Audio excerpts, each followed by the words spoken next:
Welcome to another Baldur's Gate 3 video. Today I'm going to discuss the best item combos out there for your builds.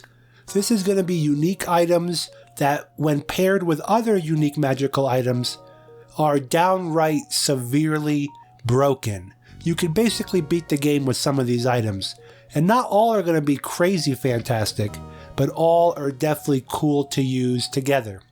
Let's start with the first combination. This is the Helmet of Arcane Acuity plus the Band of the Mystic Scoundrel. You would use this with a Paladin, a Blade Warlock, or a Sword Bard, and you can stun lock anything with this.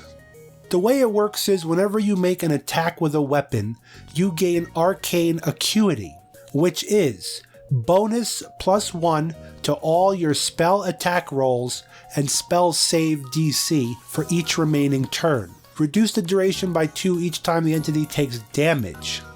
Now combine this with the Band of the Mystic Scoundrel, which, when you make a weapon attack, you gain the ability called Illusion Quickening. This makes it where the wearer can have the ability to cast illusion or enchantment spells as a bonus action after hitting a creature with a weapon.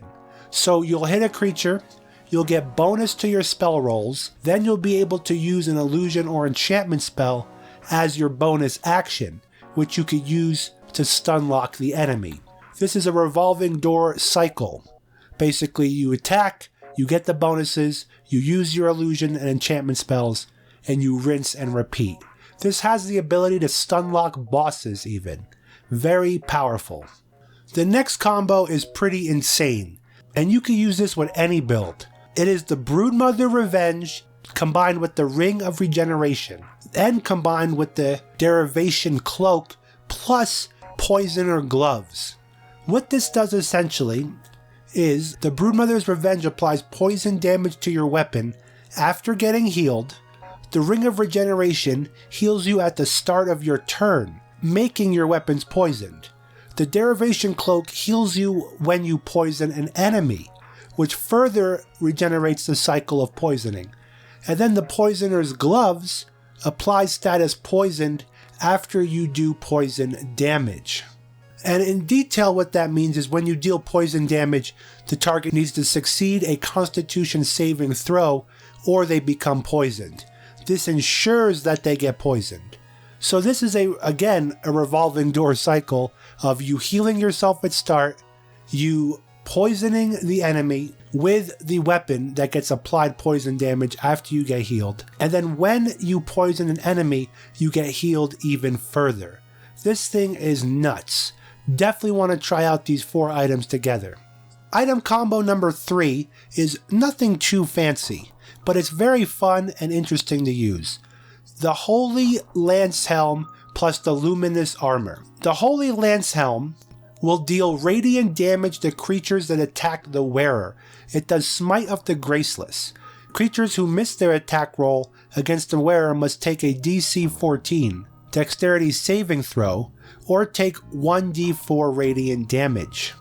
So it's not every time, it's usually when they miss, but if they do miss, the Luminous Armor does Radiant Shockwave. When the wearer deals radiant damage, they cause a Radiant Shockwave, which is a special class action. It inflicts Radiating Orb in a 3 meter, which is 10 feet radius. It is basically a good way to cheese people attacking you and when they miss. They miss, they fail their dice roll, you deal radiating damage, and then the blast occurs from the Luminous Armor. In Act 2, you can get these items, and this next combo is the Blood of Lathander, Coruscating Ring, and Luminous Armor on a Cleric, and then you're supposed to cast Spirit Guardians. Now what this does is the Blood of Lathander will blind all fiends and undead and illuminates you. The other 2 items will apply radiating orbs to the enemies, same as last time, and they will have disadvantages to all their attacks, and penalties will stack against them. This is another way to use the previous item with radiating damage. With these radiating orbs, it's almost a guarantee they will fail any attack roll, which will again allow you to just walk around the battlefield. Very awesome. This next item combo is pretty devastating. It is using the Revising Hand and or the Whispering Promise, plus the Ring of Regeneration and or the Helm of Baldur. It will heal you on the start of your turn. You will always have Bless or Blade Ward during combat. Now essentially this will make you heal at the beginning of your turn and you will gain Blade Ward, which is very powerful to defend yourself with. You become more damage resistant to physical damage, that's bludgeoning, piercing, and slashing attacks. This is an interesting combo. The next item combo of noteworthiness is Morning Frost plus Snowburst Ring, Hoarfrost Boots, or Disintegrating Nightwalkers.